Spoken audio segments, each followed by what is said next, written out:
Hello there, I'm Thomas Hatsios, German America pilot flying the Boeing 787-900 into tonight's flight. We're going to be overflying Zurich, Switzerland, Germany, then coming back to the Zurich International Airport runway 14 for an Ilsloc localizer landing. So right now I'm in the cockpit for the pre-takeoff preparation of the quality wheels and Microsoft Flight Simulator X Boeing 787-900.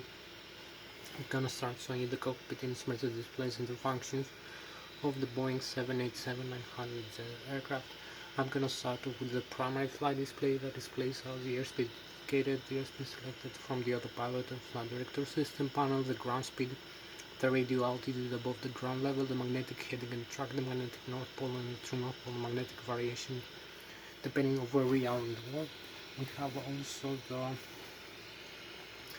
the barometric altitude above the sea level and the target altitude selected from the autopilot and flight director system panel. We have also the vertical rate of climb and descent of the aircraft in tens, hundreds and thousands of feet per minute, or the steepness of the trigonometric angles in decrease of the climb and descent. We have the artificial horizon, the pitch ladder in degrees, and the altitude indicator, pitch ladder in degrees and bank angle in degrees. The Lszh localizer, the horizontal localizer, and the vertical glide slope. For landing in the airport, we have the instrument landing system navigation aid displayed in the primary flight display also, with the frequency and the name of the Lszh localizer, the Lszh localizer crossbars, the flight director crossbars for manual guidance of the aircraft, and the autopilot crossbars for automatic guidance of the aircraft. We have also the flight mode annunciator with the autopilot and the auto throttle later and vertical navigation modes, and the gradient display in the of the primary flight display with the flight plan display. So we have also the navigation display that displays the GPS and inertial reference position of the aircraft. We have also the magnetic heading and track, the magnetic north pole and true north pole magnetic variation depending on where we are in the world. You can see the terrain and weather reflections from the weather radar. We have the horizontal and the vertical profile of the terrain map.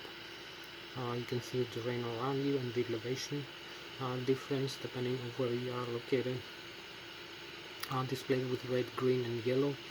And we have also for the terrain and also the sea and lakes and rivers with blue. We have the display of the airports where they are located, the airport names and the runways. We select for takeoff and for landing, and we create a flight plan using all this database and navigation aids like the airports, the waypoints, the airspeed and altitude waypoints and fixes, altitude and airspeed navigation fixes. We have also the workstations, the ADFs, the NDBs, and you can see also other aircraft around you, how far away they are, the distance they are located. We have the transporter, the ADSP and ADC transmitter receiver that transmits our frequency to other aircraft in the air traffic control and receives from other aircraft and displays them in the navigation display using the TICA system, the traffic collision advisory system that displays the diamond shape of other aircraft. You can see the distance they are located, the altitude difference, the direction and airspeed, and also whether they climb or descend. And this generates the warnings for other incoming aircraft from the TICA system. We have also, as I told you, we're gonna create a flight plan. I'm gonna use the flight management computer already. I use the flight management computer. I input all the data of the aircraft for this flight. That includes the takeoff gross weight, that includes the empty weight plus the passenger plus the cargo, plus the fuel on board. We have the left and the right wing fuel tank, which are balanced in terms of fuel quantity, and the center tank, how much fuel we contain. This calculates the center of gravity of the aircraft automatically, the flight management computer, and the mean aerodynamic chord position, the Mach, which is about 23% of the forward wing score. And this is used to calculate using the flaps for takeoff. We're gonna use 15 degrees of flaps. I will show you how to use the flaps also. So we're gonna use 15 degrees of flaps, and This will give us a calculation using the mean aerodynamic chord, the Mach of the forward wings. I will explain right now. It's going to give us a horizontal tail trim stabilizer of about 4.35 degrees of positive horizontal trim stabilizer. So we're going to trim the horizontal tail of the aircraft all the time, from takeoff, climb, cruises, and approach and landing. We can do that either manually using the trim switch in the control wheel of the yoke of the Boeing 787, or we can do that automatically by connecting the autopilot and flight director system panel, and the auto trim is gonna balance the aircraft in flight, also using the auto throttle commands for the thrust setting. So we're gonna have also, as I told you, we have here,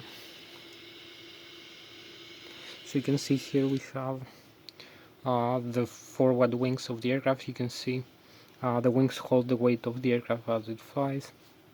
The mean aerodynamic chord position, the Mach, is about 23%. Of the forward wings is the position where the maximum aerodynamic lift will occur in the wings, is where the center of pressure is also located, and the stall begins. The airflow above the wings of the aircraft becomes detached for some air angle of attack as the aircraft flies, and its attitude and airspeed. So this is also to calculate the stall, and we need to avoid the stall as we fly. We have the center of gravity here, also calculated, the longitudinal axis, and transverse the center of gravity in the lateral axis. We have the thrust vectors from the engines, and the horizontal and the vertical tail, and the other ones, and the spoilers in the left and the right wing. So we're gonna use the horizontal trim to trim the horizontal tail of the aircraft for climb descent. Also the elevator for climb descent. So you can see the elevator moving up and down here for climb and descent. And also we can use the trim. I'm gonna trim the horizontal tail of the aircraft using the trim tab as we fly.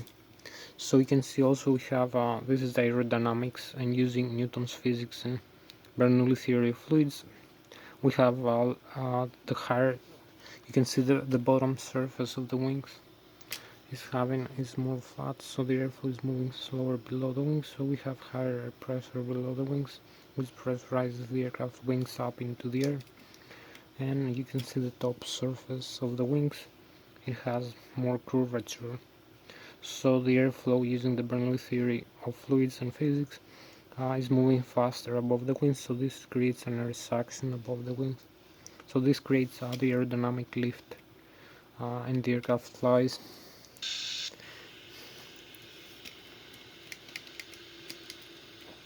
So these are some principles we need to know for the air transport pilot license for flying the aircraft: aerodynamics, Newton's physics, and Bernoulli theory of fluids, and aerospace engineering. So I'm gonna start showing now all this, how we can apply it for this flight using the thrust from the engines and the wing slits. And so we're gonna calculate the takeoff speeds. I told you we're gonna use already. This is the flight management computer, the primary flight display, the navigation display. This displays the engines and the autopilot flight director system panel. We have also the yoke, the flight controls of the aircraft, and the thrust levers over here. We can command the thrust. So I'm gonna show you all the systems, and then we're gonna make a complete flight from takeoff, climb, cruise, descent, approach, and landing. So I'm gonna show you. So we're gonna use the flight management computer over here. I have used already. You can see the inputs here created a flight plan. So this is the flight management computer. I use the database. I input the flaps for takeoff. The center of gravity is calculated automatically with the horizontal trim stabilizer for takeoff. Then the takeoff speeds V1, V rotate, and V2, the takeoff gross weight. We rotate V2, takeoff gross weight, and we have the route, departure and arrival, the runways we're gonna use over here. Departure, arrival, runways. We select the legs. So this is the takeoff, the initial climb, the waypoints we have to cross, the cruise level, then back the descent, approach to the runway and landing over here. This is the runway 14. So this is the flight one, and this is also other functions we can use to make calculations or use it for the autopilot, the hold, the progress, the VNAV, the alternate. So the legs. So we have here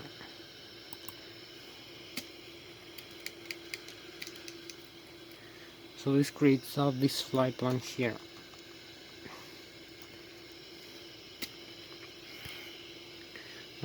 So we're gonna use for takeoff, climb.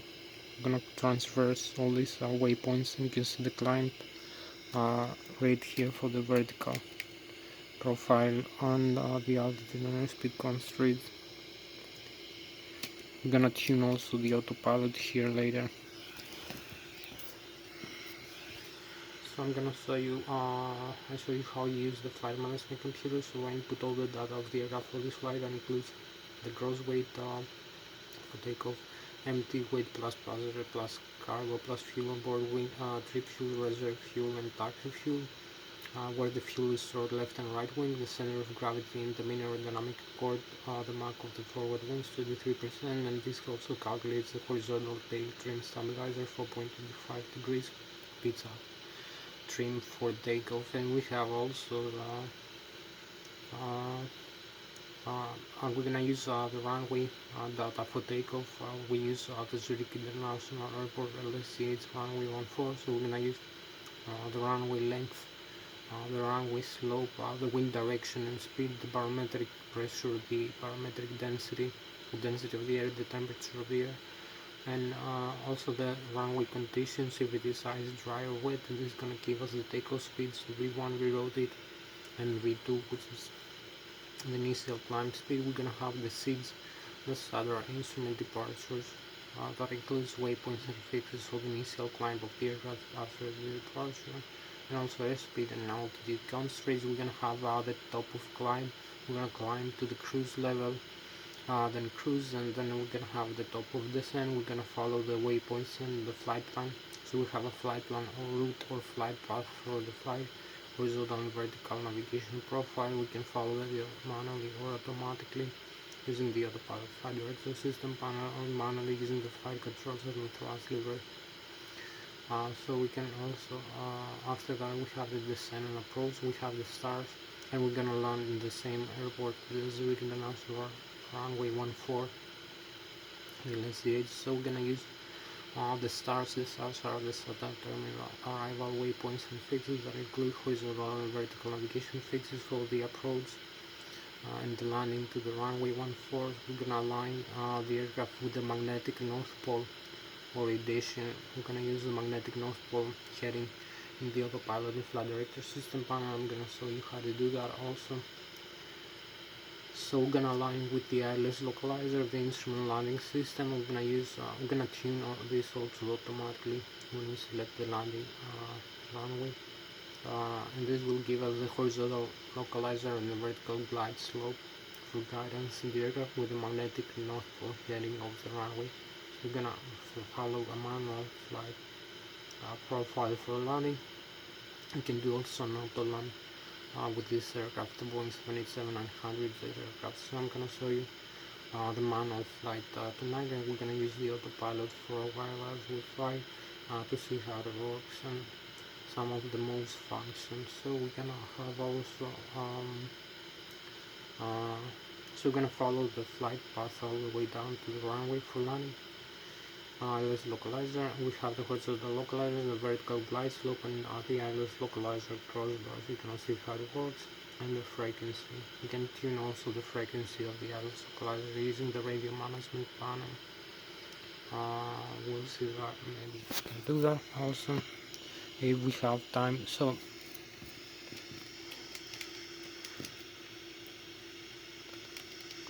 I will show you all the cockpit, the flight controls, the thrust levers, the overhead panel. We're gonna make also an engine start demonstration. I'm gonna restart the engines later, and we're gonna make a complete flight from takeoff, climb, cruise, descent, approach, and landing. In the end part, of the video, so stay tuned until the end of the video.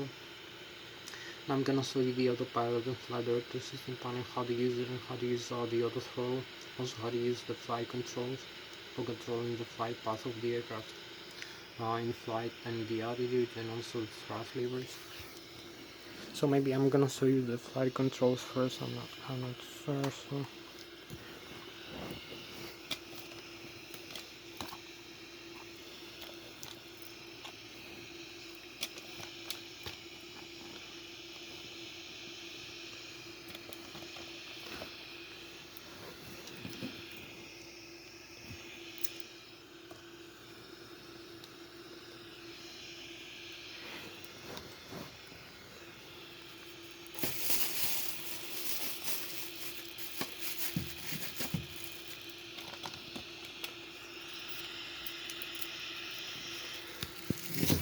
I'm gonna show you now how to use all the thrust levers and the flight. I'm gonna start with the flight controls. I will show you the control column, how to use the control column for controlling the horizontal tail of the aircraft for climb and descent.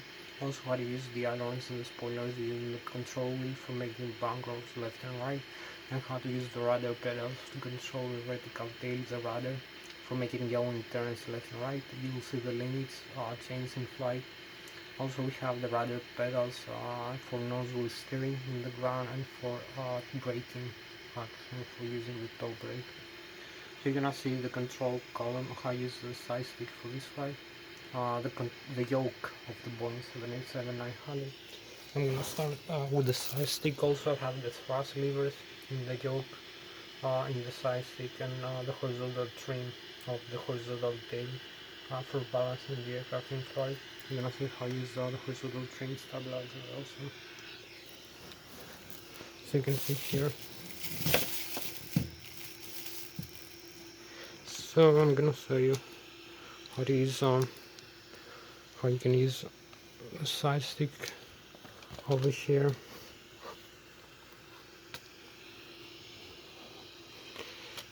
So you can see I'm using the side stick to control all the aircraft for climb and descent.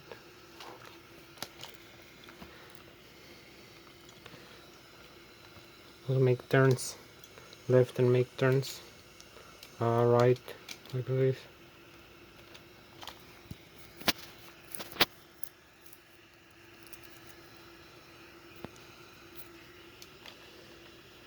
So you can see how the side stick deflection is proportional to the yoke deflection. You can use that to climb and descend the aircraft. Also make turns to the left and make turns to the right, and use the rudder pedals for the nose wheel steering, also for the rudder. We have also the thrust levers here, as you can see.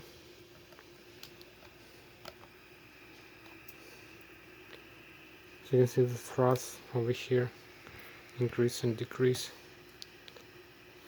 Over here the thrust levers.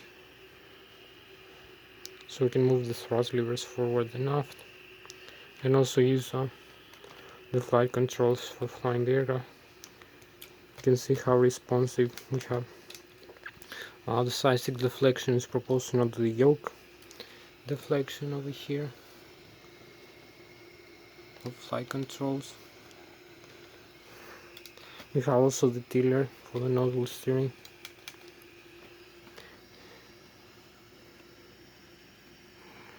So you can see also the captain and the first officer flight controls are interconnected, so they move together in flight. And we use, as I told you, the thrust lever like in the hands and throttle and stick. So this also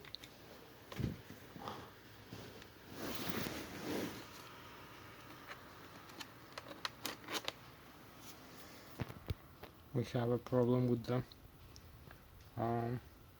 battery. It went off.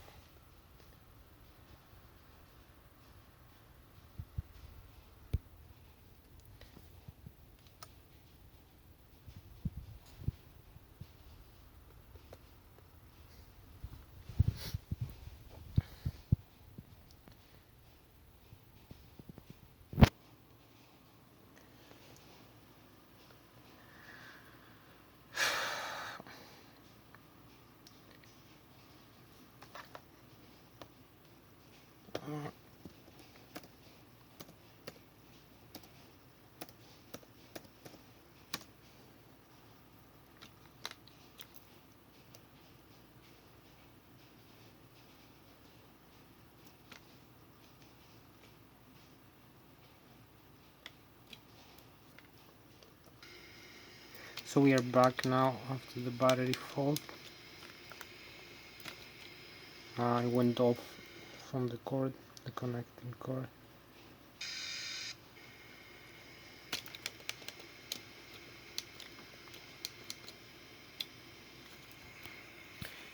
So you see how to use the side stick over here, make turns, control fly, climb, descend, make turns right, make turns left and make turns right.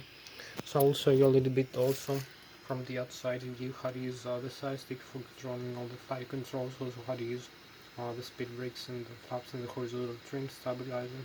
So we also have the horizontal trim of the horizontal tail, very important in fly. You can see how many degrees you trim up or trim down the horizontal tail of the aircraft here.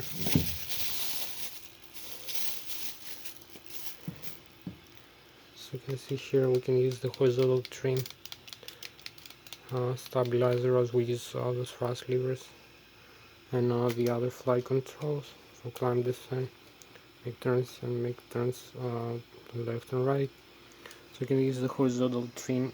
This trim suite is very important here. To trim the horizontal tail of the aircraft up and down. We have also, if we have a failure of the normal, we have the alternate pit trim, and we have the cutout switch for the horizontal trim.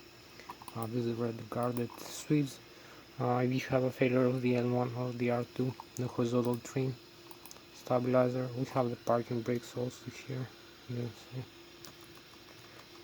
So if we have a failure over here of the hydraulics of the L1 or R2, hydraulics this side, so we have we're gonna have problem with the auto trim from the autopilot and flight director system panel, and the auto throttle is not gonna use the auto trim function properly, so we have to use this disconnect switch and use all the alternate pit string here, or you can see we can use all the alternate like this.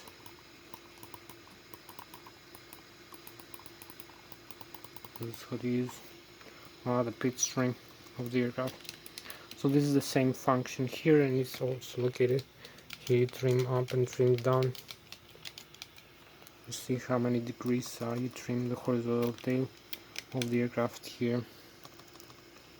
Now it's 4 degrees, and it says we have to trim 4.25, nose down and nose up, the stabilizer here. We have also the flaps position here. So this is the secondary flight control. We can use the flaps like this. You can see how many degrees we have them, up and down. And also the speed brakes. So I'll show you a little bit more about the outside view of using the flight controls now, and then we're gonna use gonna see the rest of the systems of the aircraft, make the engine start demonstration and make the complete flight. So we have now, I will show you the inside of the aircraft's flight controls here. How to use for climb, descent. This is the size, deflection proportional to the yoke, the horizontal trim also, and the thrust levers moving up and down. And also we have very important the outside view of all the flight controls. As you can see, we can use rudder here, we can climb, we can descend like this.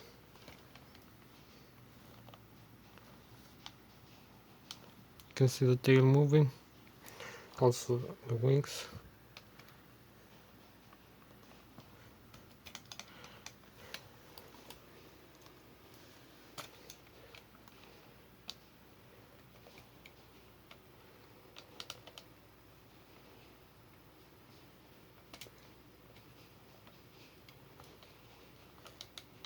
So we have the complete flight controls of the aircraft for navigation purposes and for steering the aircraft. So I'm gonna show you now. I'm gonna show you over here a few more instruments inside the cockpit and then make the engine start demonstration. Also, we should use the APU to start the engine. So I'm gonna start now with the autopilot and flight director system panel. Also, the auto throttle. The autopilot engage switch, the auto throttle left and auto throttle right. Engage and disengage switch. The flight director engage and disengage switch. We have also the auto throttle disconnecting the thrust levers. I will show you the thrust levers function and the speed brakes and the flaps. So we have the airspeed select knob. We can select an airspeed in nautical miles, knots, or Mach speed, and this will command the engine's thrust. The propulsion from the engine. We have the GNX turbofan engines installed in our aircraft. One in the left wing, one in the right wing for symmetrical thrust and redundancy. Each one contains a gearbox with the FADEX. The FADEX are the full authority. These electronic control computers, one installed per engine, dual channel redundancy, one channel phase.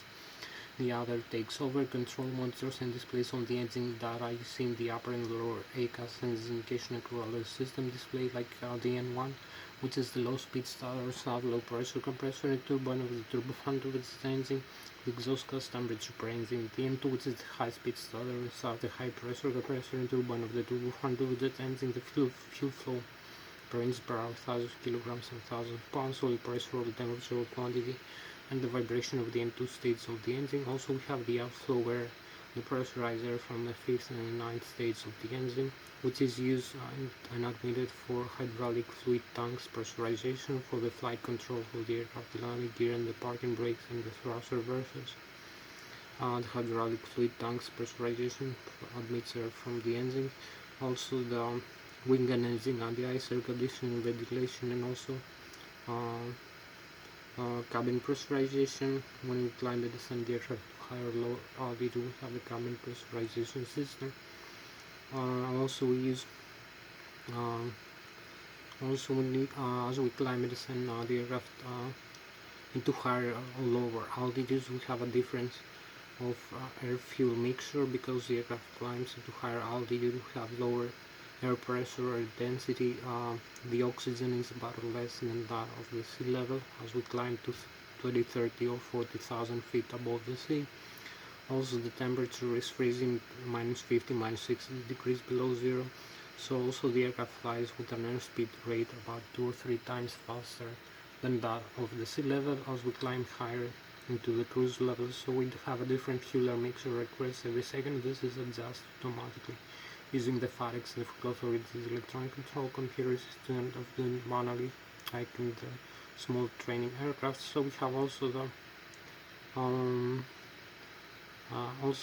FADEX do the inverse as we descend back for landing into the sea level, or also they use the sensors of the fuel heat exchange sensors, the oil heat exchange sensors, the fuel flow, the fuel metering unit, engine start, engine shutdown, and engine failures.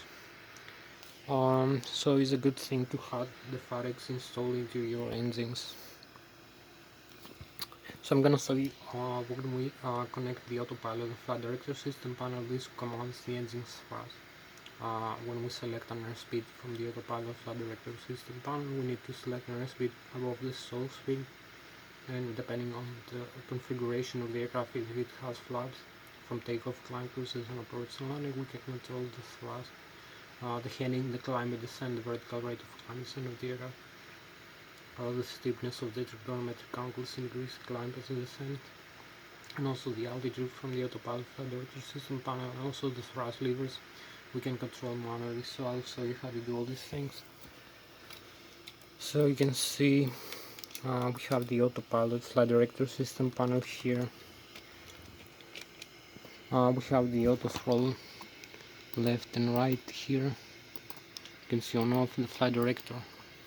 So this is the auto throttle left and right, the autopilot on and off, which is prohibited below 200. The autopilot disengage. So we have, we're gonna use an airspeed for climbing from takeoff. The heading, the bank angle of the aircraft here, the heading guidance.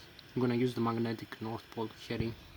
As you can see, for the runway we're gonna use for takeoff and landing. So we adjust this to 136 degrees, 253 knots for takeoff airspeed. The altitude we're gonna use 25,300. We can use the altitude hold. We have to, this is the vertical rate of descent and climb and descent of the aircraft.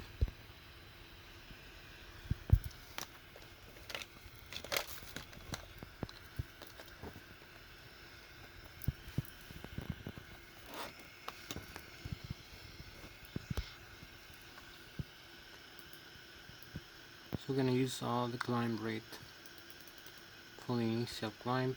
We're gonna engage that if we need after like 400 or 500 feet above the ground level, but I usually engage the autopilot away over altitude, many thousand feet above the ground level.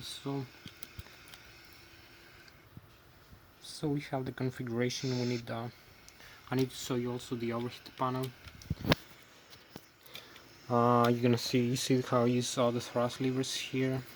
How I told you the cutout switch and the alternate trim, the speed brakes, extend and retract, the switch here, which is used to arm, retract and extend the speed brakes of the aircraft. This is the speed brakes. This handle, also the flaps I told you. This is the fuel control for the left and the right engine. We have the fuel flow. We can use the run or the cutoff. We'll turn off the engine. We have the fire extinguisher. We pull out and switch. We have the radar trim. We have the radio and communication panel. All these things. The transporter. We have the overhead panel. I will show you. Have the flight control, surfaces control. We have the IRS, the inertial reference unit, that controls the inertial reference, air data, computers for the air data display, GPS position, primary flight control. Computers should be in the auto position. As you can see, primary flight control computers. The electrical, as you can see, I'm gonna use the APU to the start because we're gonna make an engine start right now. We have the battery connected, the APU generator, also the left and right engine. IDG, the great drive generator that produces alternate current, 130 200 volts, 400 Hz frequency from the left and right engine. So this is the supply of the electric. We have the passenger, the window heat, passenger oxygen, window sheet, the rammer turbine. We have the hydraulics here. You can see the hydraulic system, hydraulics pump. This is the overhead panel. We have the fuel system, the air system, hydraulics and electrical, the main components, and the pressurizer from the engines and from the APU. You're gonna see the hydraulics now. Turn off all the pumps here. You're gonna see it's functioning. We have the fault.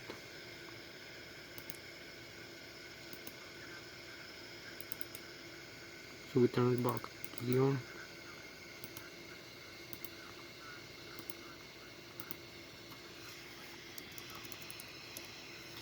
We have also the electronic engine control for the engines with the auto start here.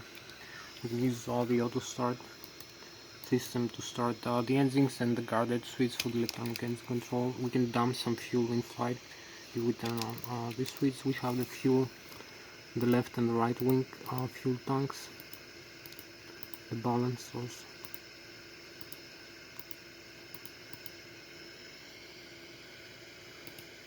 You see.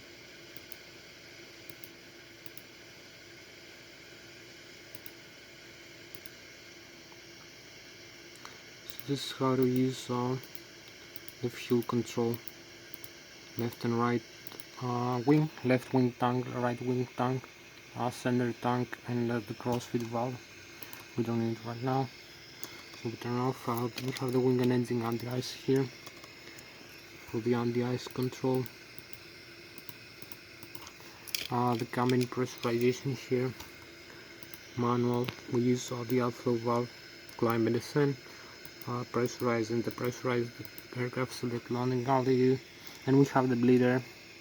We use the automatic right now. We have the wing, the lighting system here, and the windshield wipers, and we have the pressurizer from the engines for cabin pressurization, wing and engine anti-ice, air conditioning, ventilation. Also for starting the engines, as I told you. We start the APU like this. So I'm gonna show you how to make an engine start demonstration after showing you the overhead panel and the displays of the systems electrical, hydraulic, fuel system, left and right wing, fuel tank, center tank, fuel booster pumps, crossfeed valves for the fuel, also the electric, the left and right engine drive and ITC, the crate drive generator, the batteries, the APU. We need the auxiliary power unit, the APU, to start the engine. Is gonna supply alternate current when we turn off the engine, and also pressurizer is gonna divide pressurizer into the engine starters before we admit the fuel for the engine start. So you're gonna see the engine start process. I'm gonna shut down the engines now. You're gonna see the overhead panel, the rest of the systems and the displays. So we have a few more minutes, so you can see a better view of the overhead panel here with the electrical, the hydraulics, window heat, and also the flight controls, the inertial reference system, the APU, the battery, the fuel system, left and right wing, fuel tank, center tank, the balance and the crossfeed valves, electronic engine control, the auto start, the pressurization system, wing and engine anti-ice, and the pressurizer. So this is the main view of the overhead. I'm gonna start the engines in a couple of seconds. So I'm gonna show you the last thing here before starting the engines. The systems display here. You'll see the display of all the systems. You can see the hydraulic, the APU, the oxygen, the liquid cooling, the pressure from the hydraulics, the electric. You can see the left and right engine, IDZ, the APU is running, and the battery voltage, charges and discharge, main battery, APU battery, and the load cell. So you can see here is the diagram we have here. Is displayed here in this display for digital information. The hydraulic, left and right wing, the pressure 5000 psi, where the hydraulic fluid goes, shut off valves, electric, and also air pressurized, and how much hydraulic fluid you have in its tank. 1, 2, 3. The fuel system, you can see again the hydraulic I saw you here, and the fuel system are the same again, displayed here, same display. So you can see the left wing, the right wing, 11,200 pounds. It's left and right wing is balanced. You can have the center tank also. The total fuel 34,200. The low and high pressure fuel valves from the left and the right engine are open and supply the left and the right engine. You can see the engine symbol. The APU is fed from the left wing using the DC motor. The crossfeed valve is closed, but we can use it, we can open it and supply other engine with either pump or either tank if we have a failure of the other wing or a leak. We have also the minimum fuel temperature here. You can see below which the fuel will freeze in flight, minus 37 degrees, and the temperature of the fuel. So we need to heat the fuel all the time in flight, so it won't freeze using the fuel system for the engine's recirculation. We have also the air system, pressurizer from the left and the right engine, and from the APU. You can see also the doors are closed, the cabin can be pressurized, the gear, you can see the temperature of the brakes and the pressure of the tires, the flight controls here, We can move the flight control, so you will see everything is working. All flight control surfaces, the trim also, position and the tail of the aircraft. So this is how we see everything is working fine. The FS display, maintenance, back, circuit breakers, back over here. So we have one system left, the checklist. You can see we have a checklist like in the Boeing 777. The resets, also communication with the air traffic control, and we go back to this navigation display. So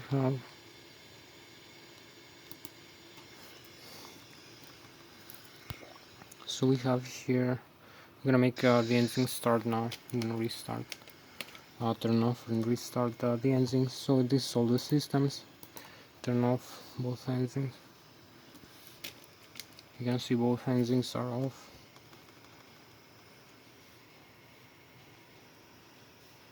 The N2 is decreasing. You can see the systems are failing, the N1. So we have the engines off. You can see both left and right wing over here.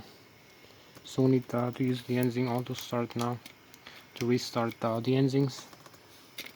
We're gonna turn on both switches. You will see all the switches go to yellow. Some systems are received from the engines. So we're gonna use also the fuel control. So we have the engines pressurized right now from the APU. Engines down, still on over here. So we're gonna use the fuel flow here control. So we turn on the fuel control. We're gonna have the auto start of the engines like this. So you can see the auto start has initiated. This left and right engine auto start.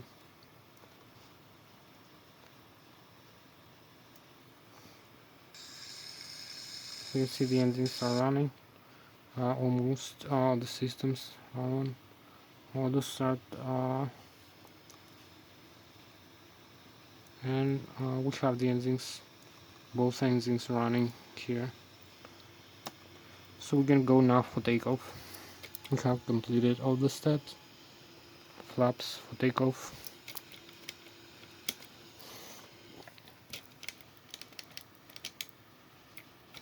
So we are here, we need only to taxi to the runway. So we advance the thrust levers forward, parking brakes off. We take the clearance from the air traffic control for takeoff. So we need to use a little bit of thrust, not too much.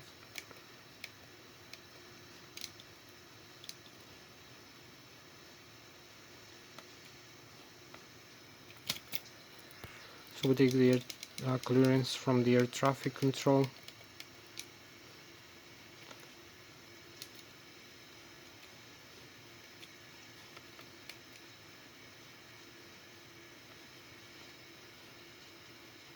We align using the steering here.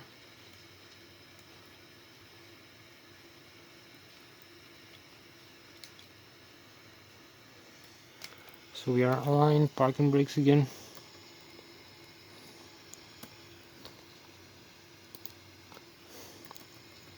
So we're gonna use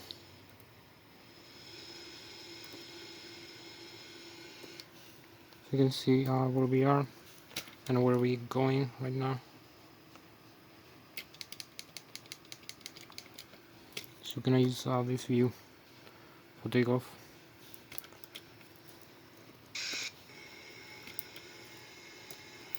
And we have speed brakes retract.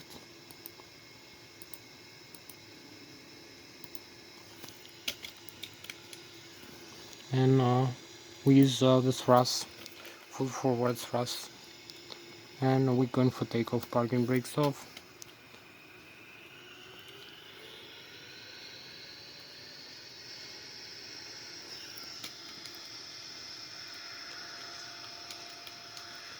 So we accelerate now for the takeoff.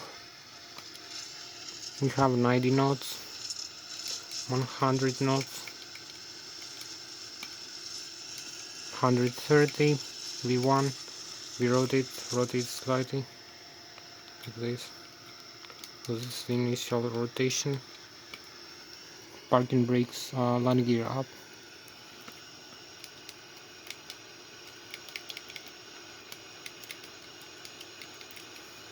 So this is the initial takeoff. As you can see,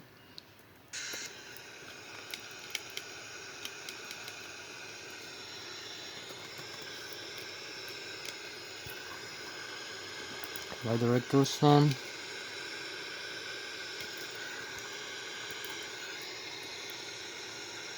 So we have the initial takeoff right now from the airport with high speed. You can see we are 2,000 feet above the ground level, 2,400, but we are 4,000 above the sea. The flight director is on here, you can see. Also we can change the view a little bit. The thrust also commanded. So we have the horizontal and the vertical profile. You can see the terrain and the flight plan. The airspeed 215 knots, the flap setting. And we have the stall speed also. The vertical profile we need to climb here. We can see also the terrain below us. I'm gonna use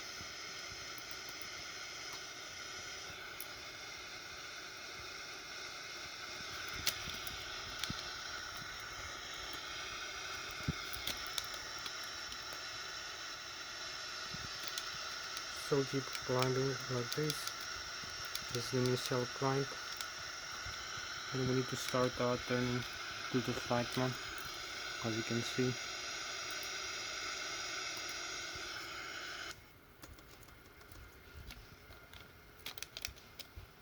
So this is the first view from the initial climb. Over here we have the lakes also, the Switzerland.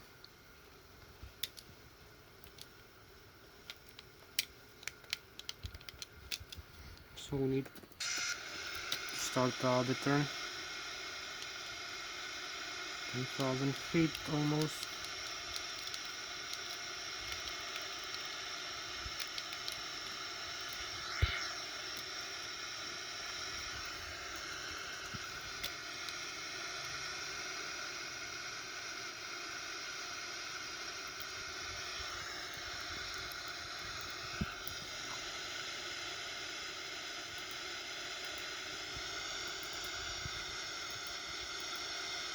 So we need to use the flight plan here. Follow the flight plan we have created.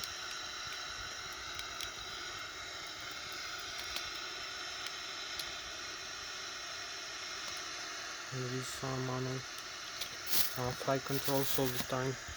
You can see I'm flying manually like this right now. The aircraft. This is manual flight controls.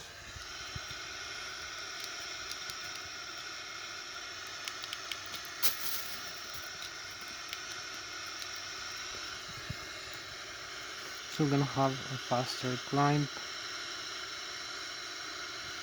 13,000 feet. And also start us turning like this to the flight plan.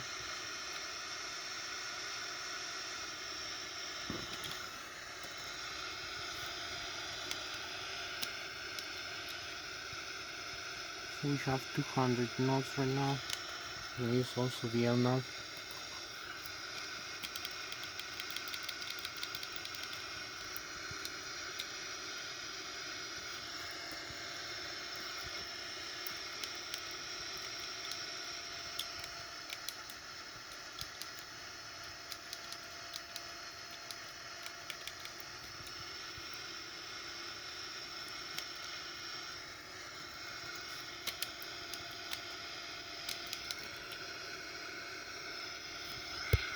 So you see airspeed, altitude, the flight director, the pitch attitude of the aircraft as we're going to be flying over here.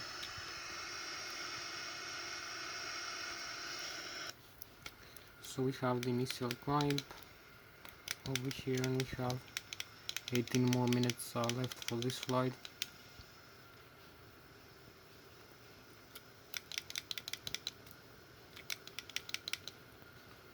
So you can see the Boeing 787 as we cruise, as we take off and we fly in here. You can see a nicer view. We fly with almost max 0.4.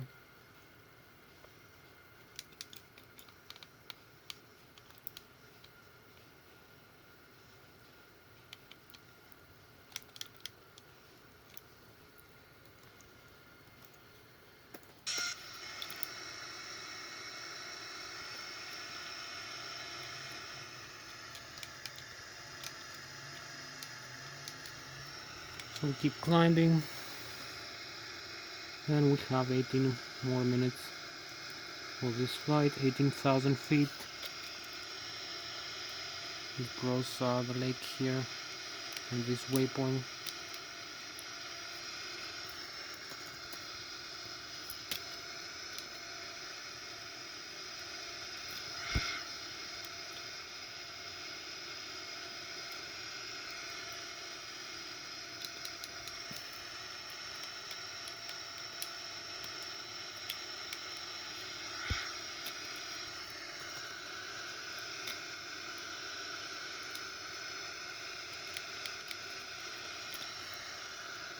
So we have all the indications we need for flying the aircraft. Over here, keep climbing. We need also to accelerate a higher airspeed.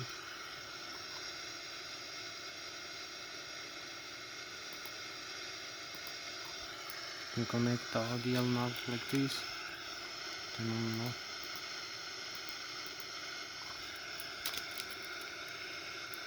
20,000.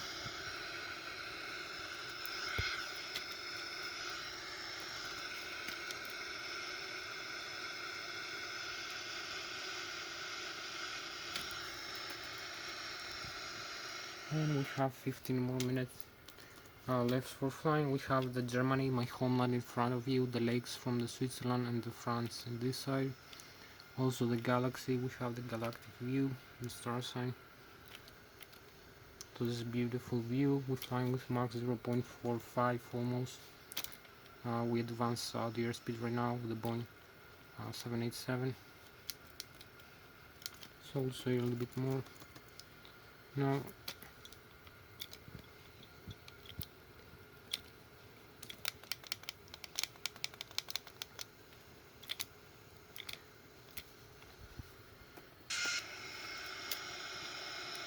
we need to keep climbing and have also keep climbing. 109. We use Mach 0.4 right now. 49. Keep climbing a little bit higher.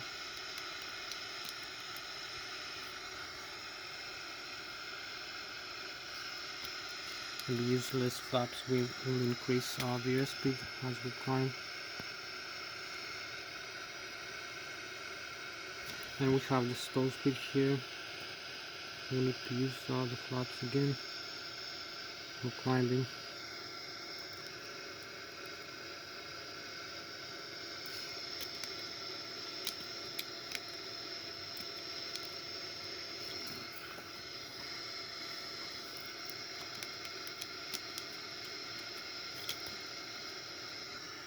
You can see all the data here from the engines thrust, the power rating, and the flight plan we use on the autopilot here.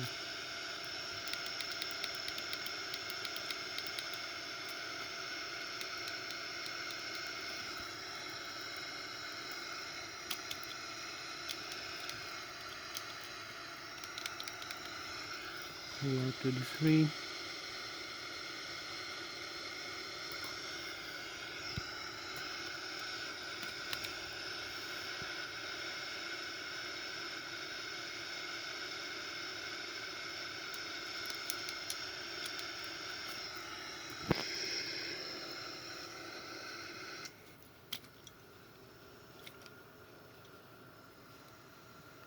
climbing. We have the lake here, beautiful view.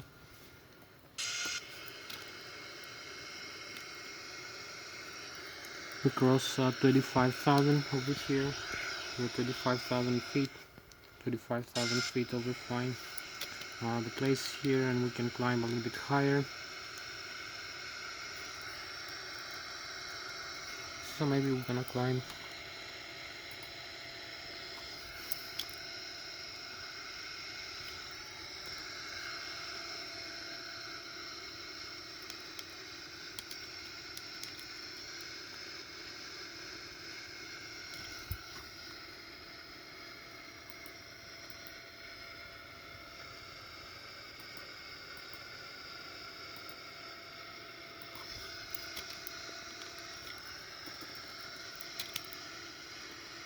so we have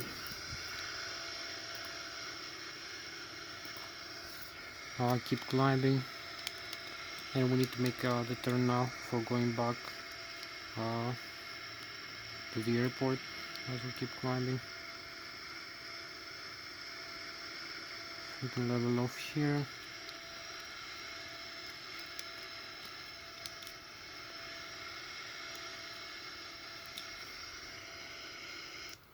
And you can see we have the turn. We have the Germany, Bayern Munich, my homeland, this side. Hope you like the Bavaria and Bayern Munich, the Germany, all of Germany over here. And we have the France and the frozen vapors, the chemtrails from the aircraft exhaust from the engines, and the frozen lake, the Switzerland and the Alps. So we have very nice views, and we keep flying back into the airport. We have like 11 more minutes left,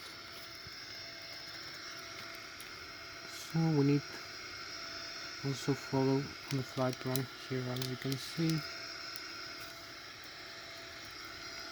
and increase the airspeed a little bit higher.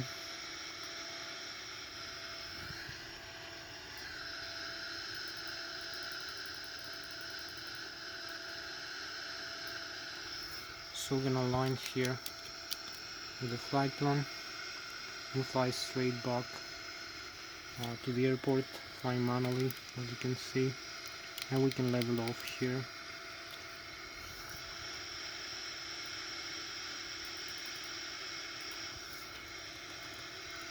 We can level off.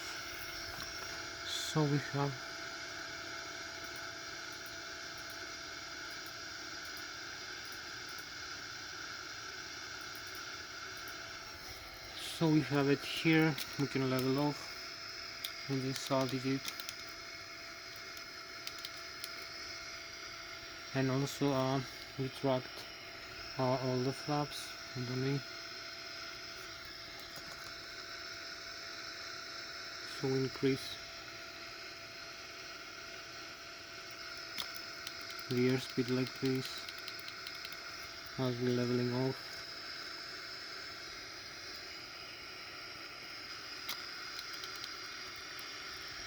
And we have 9 more minutes left for this flight.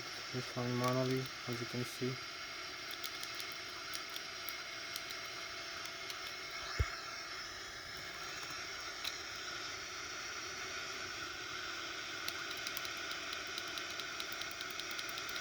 So we're gonna have the airspeed increase like this,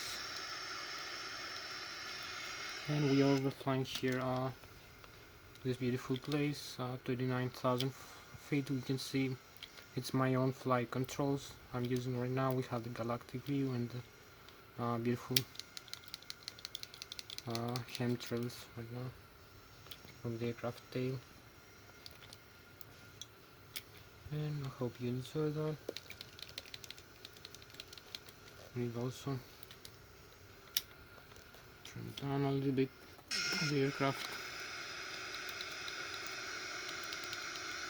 as we increase the airspeed. We can also control use the autopilot.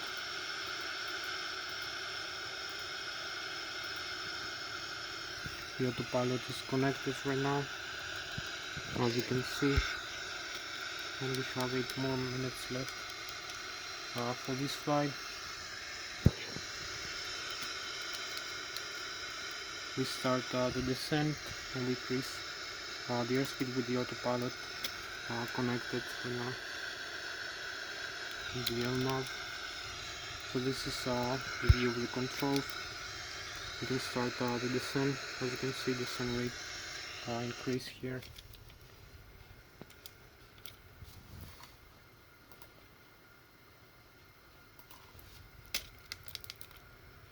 So we have this beautiful view, galactic view, and the star sign, and we overflying, as it was, Germany, France, and Switzerland, and the lake here. And we're going back to the airport. So we cross with 900 kilometers an hour, 300 meters per second over here. And also to slow down a little bit. And we need to start descent.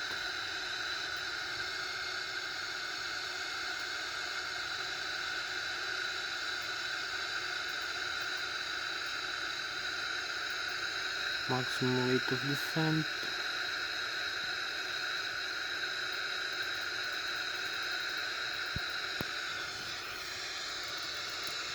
We're gonna start descending now.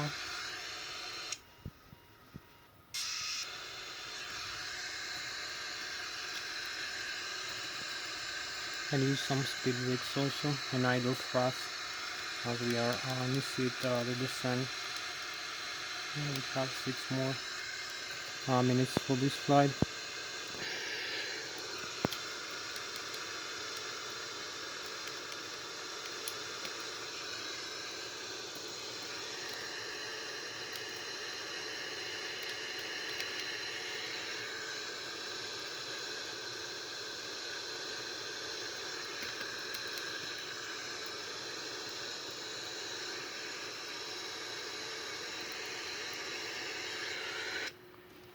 So we keep descending, and we have like 6 more minutes for the approach and landing to the airport. So we're gonna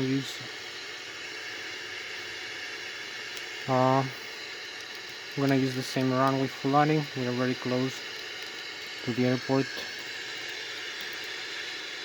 Keep descending.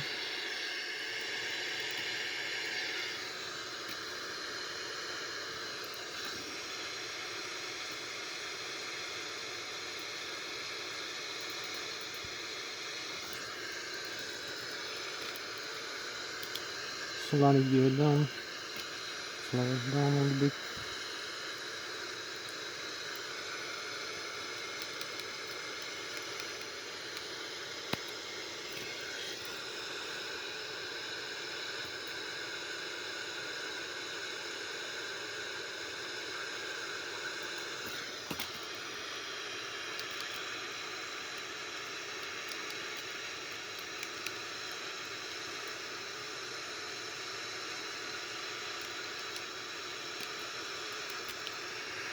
And use, as we descend, I'm gonna have the approach and landing configuration.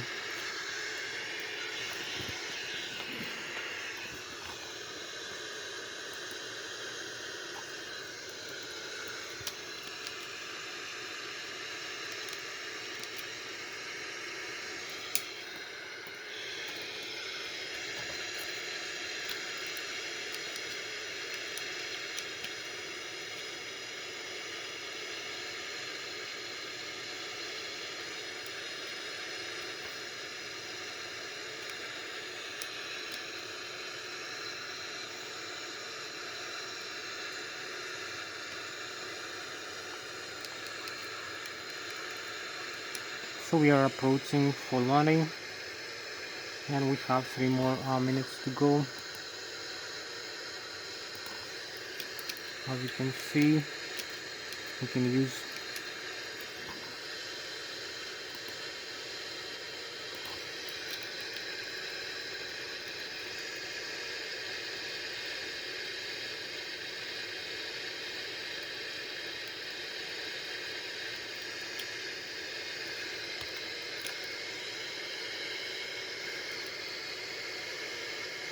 So we have the runway in front of us, and we have 3 more minutes for the approach and landing. Maybe we're gonna make it before the video ends.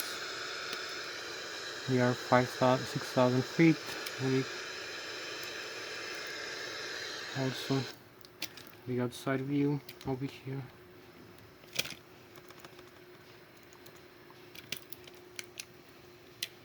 So the landing gear also.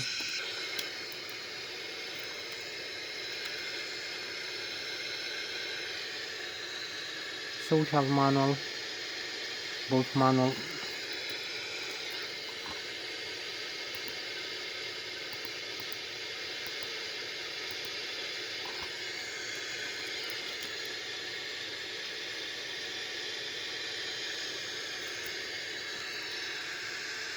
And use some flaps also to slow us down.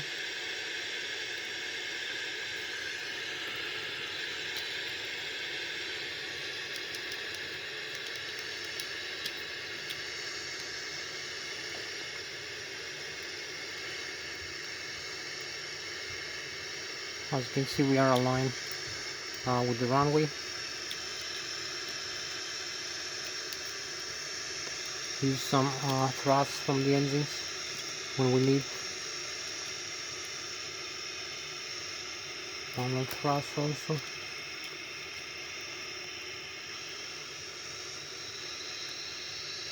And use the Lszh localizer if we need for alignment. And the head-up display also displays the Lszh localizer. We have to combat some side with here, so we use full flight controls to align with the runway.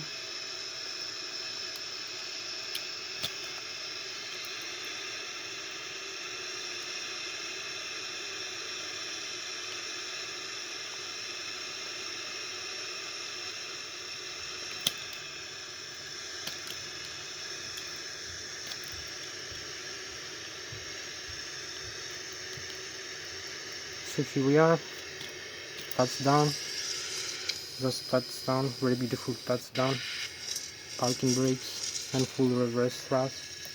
We have idle and full reverse, and we have 100 knots, 60 knots. So we're slowing down to the runway, as you can see.